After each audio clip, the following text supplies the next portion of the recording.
కథమంజరి June 2026 శ్రావ్య సంచిక. కథ వరం వంకాయల ప్రహసనం. కలం గళం సరస్వతి కరవది.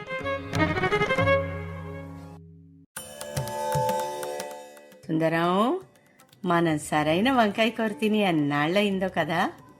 మార్కెట్ నుంచి తెచ్చిన కూరగాయల సంచిని వంటింటో నేల మీద బోర్లిస్తూ అన్నాడు వరం అని సుందరలక్ష్మి చేత ముద్దుగా పిలువబడే ఆవిడ భర్త వరప్రసాద్. అవును మరి, ఆయన భగవంతుడు సుందరలక్ష్మికిచ్చిన వరం ఒక్క వంకాయల విషయంలో తప్ప. నిజమే సుమండి అంటూ ఆ కూరల వైపు చూసింది సుందరం. లేత బెండకాయలు, గట్టి దొండకాయలు, పచ్చి మామిడికాయలు, దోసకాయలు, సొరకాయ, ఆకుకూరలు, మునక్కాడలు అన్నీ నవనవలాడుతూ దర్శనమిచ్చాయి. ఒక్క వంకాయలు తప్ప. అవి మటుకు పోషణ లేని ఆడపిల్లల్లా బక్కగా పొడుగ్గా ఎండిపోయి గోధుమ రంగులోకి మారిపోయిన ముచ్చుకలతో చూడ్డానికే జాలిగొలిపేలా ఉన్నాయి.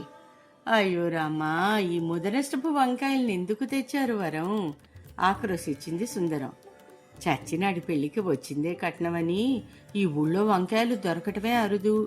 వచ్చి 6 నెలలయింది. ఇన్నాళ్లకి దొరికితే వదలటమా? ఎండినవైనా పండినవైనా వండటమే. ఒక కాయం చేతిలో పట్టుకుని ముద్దుగా నిమురుతూ అన్నాడు వంకాయల పిచ్చి వరం. మూతి 3 వంకలు తిప్పింది సుందరం. పెళ్ళైన కొత్తల్లో కూడా నా బుగ్గల్నంత మృదువుగా నిమ్మరలేదు ఏనాడు నీ బుగ్గలు ఇంత మెత్తగా లేవు మరి, ఆక్షేపించాడు వరం సుందరం బుగ్గను పట్టుకొని పరీక్షించబోతూ. ఏది ఈ ఎండిన వంకాయలాగానా? సిగ్గు లేకపోతే సరి, ముందు ఇక్కడి నుంచి పొండి, ఉక్రోషంతో గట్టిగా అరిచింది సుందరం. వెళ్తాగాని నువ్వు మటుకు కొత్తిమీర కారం పెట్టి మహత్తరంగా వండు ఈ వంకాయల్ని చెప్పి చటుక్కున ముందు గదిలోకి పారిపోయాడు వరం, జరగబోయే యుద్ధాన్ని ముందే తెల్లజెండానెత్తి ఆపు చేస్తూ. తనలో తనే నవ్వుకుంది సుందరం. ఆమెకు తెలుసు వరానికి వంకాయలంటే ఎంత ప్రాణమో. ఆఖరికి 6 ఏళ్ల నాడు జరిగిన పెళ్లిలో కూడా ఏం కూరలు చేయించమంటారు అంటూ అత్తగారు మామగారు ఏవేవో కూరగాయల పేర్లు చెప్తుంటే వరం మటుకు చాలా గట్టిగా గుత్తొంకాయ కూర మటుకు తప్పనిసరిగా చేయించండి, వేరే ఏం లేకపోయినా, ఆఖరికి స్వీట్ లేకపోయినా పర్వాలేదు అని ప్రకటించేశాడు. ఒరేయ్, మన చుట్టాల్లో సగం మంది వంకాయని కాశీలో వదిలేశారా అని మొత్తుకుంటున్న తండ్రి మాటలను ఏమాత్రం లెక్క చేయలేదు వారు. వాళ్ళకి వేరే కూర చేయించునాన్న, వంకాయ కూర లేకపోతే మటుకు నేను ముద్దెత్తను, తర్వాత నీ ఇష్టం అని బెదిరించాడు.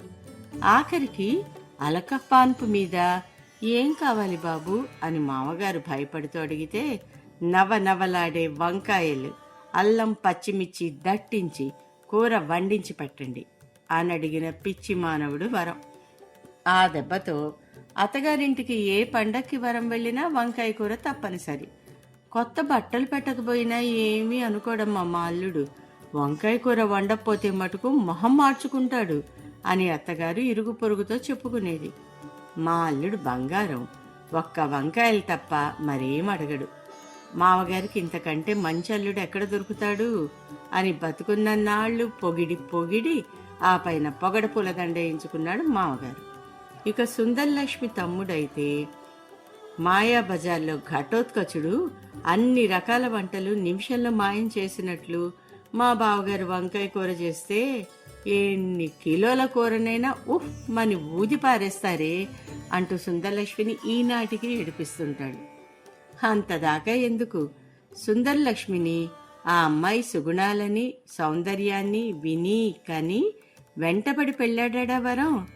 సుందరమా వంకాయల రెండిట్లో ఏది ఎక్కువ ఇష్టం అంటే సుందరం ఎదురుగా లేనప్పుడు ధైర్యంగా వంకాయలే అని చెప్పేస్తాడు.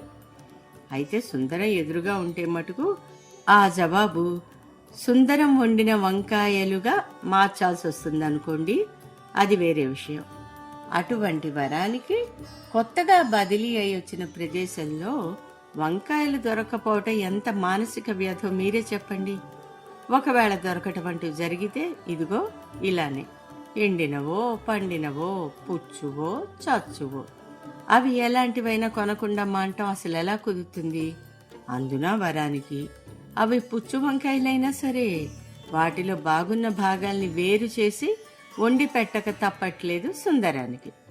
అందుకే ఆ వాపోవటం, ఇష్టమైన విషయాలలో దూషణలను భూషణాలుగా, తిరస్కారాలను పురస్కారాలుగా భావించటం వరానికి వెన్నతో పెట్టిన విద్య. అందుకే పెళ్ళాం 1000 తిట్టినా 1,00,000 తిట్టినా వంకాయలను కొనకుండా మానడు. ఏదో కాలం అలా సాగిపోతుండగా వానొక చోట పిడుగొక చోట అన్నట్లు వరం పనిచేసే సంస్థలో ఏ శాఖలోనో ఎక్కడో ఎవడో అవినీతికి పాల్పడ్డాడని మొత్తం ఉద్యోగులందరినీ బదిలీలు చేసి పడేశారు. ఆ బదిలీలలో బెంగళూరు శివార్లలోని ఒక శాఖకు వెళ్లాల్సి వచ్చింది వరానికి. ఇల్లు సర్దుకోవడం పూర్తిగా అవ్వకుండానే మళ్లీ బదిలీ అయినందుకు విసుక్కుంటున్న భార్యను వెంట పెట్టుకుని వేళ్లాడే మొహంతో బెంగళూరు చేరాడు వరం. వేళ్లాడే మొహం ఎందుకంటే బెంగళూరులో మంచి వంకాయలు దొరుకుతాయో లేవో అని బెంగ. 2 రోజులు హోటల్లో తిన్నా వంట చేసుకోక తప్పదు కదా. వరానికి బయట తిండి పడదాయే. మర్నాటి నుంచి వంట మొదలు పెట్టడానికి ఆ రోజు సాయంత్రం సుందరం ఇచ్చిన కూరల సంచి తీసుకుని వెధవ జీవితాన్ని విసుక్కుంటూ మార్కెట్ వెతుక్కుంటూ బయలుదేరాడు వరం. గంటైంది, 2 గంటలైంది. వరం ఇంటికి రాడే. అసలే కొత్త ప్రదేశం. సుందరానికి ఠారెత్తింది. ఫోన్ చేసింది. వచ్చేస్తున్నాను, మరో 10 నిమిషాల్లో ఇంట్లో ఉంటాను. వివరాలు వచ్చాక అట్నుంచి వరం గొంతు బాధతో కూడిన సంతోషంతో వినిపించింది సుందరానికి. పరిస్థితి అర్థం కాలేదు. బాగానే ఉన్నారు కదా అడిగింది అనుమానంగా. బ్రహ్మాండంగా ఉన్నాను అన్నాడు వరం అదే బాధను అణుచుకుంటున్న సంతోషపు గొంతుతో. మరో 10 నిమిషాల్లో అన్నట్లుగానే ఇంట్లోకి అడుగుపెట్టాడు వరం. మోచేతుల మీద దూకుపోయిన గాయాలు, పాదాలపైన చినిగిన ప్యాంటు, చేతిలో తీసుకుపోయిన సంచితో పాటు మరో పెద్ద కూరల సంచి. సుందరం మనసు ఏదో కీడు శంకించింది. ఏమైంది అంది అనుమానంగా చూస్తూ. విజయగర్వంతో నవ్వుతూ 2 కూరగాయల సంచీలను బోర్లించాడు వరం. సుందరానికి నిలువుగుడ్లు పడ్డాయి. మార్కెట్ త్వరగానే దొరికింది, కానీ అందులో వంకాయలు లేవు. నాకేమో వంకాయలు తినాలని ఒకటే ఇదిగా ఉంది. మార్కెట్లోనే ఒకతన్ని అడిగితే ఆ పుణ్యాత్ముడు 2 వీధులు దాటాక ఎడంవైపున్న 3వ వీధిలో ఒకతని ఇంట్లో వంకాయలు కాయిస్తున్నాడని, అతని దగ్గర లేని వంకాయలుండవని చెప్పాడు. ఎగిరి గంతేసి ఎలా వదిలేస్తాం వంకాయలనని వెతుక్కుంటూ వెళ్ళి మొత్తానికి అతని ఇల్లు కనిపెట్టాను. అయితే చీకటి పడుతుంది కదా. ఇల్లు కనుక్కున్న సంబరంలో లోపలికి వెళ్లబోతూ చూసుకోకుండా అక్కడే పడుకునున్న కుక్క మీద కాలేశా. అది కాస్త నప్పిక్క పట్టుకుంది. చెప్పట్టుకు ఒక్కటిచ్చుకున్నాక కానీ వదలలేదనుకో. దాంతో పక్కనే ఉన్న డాక్టర్ దగ్గరికి పోయి ఇంజెక్షన్ తీసుకున్నా. ఈ హడావిడిలో దోవలో బురదలో కాలు జారిపడ్డా.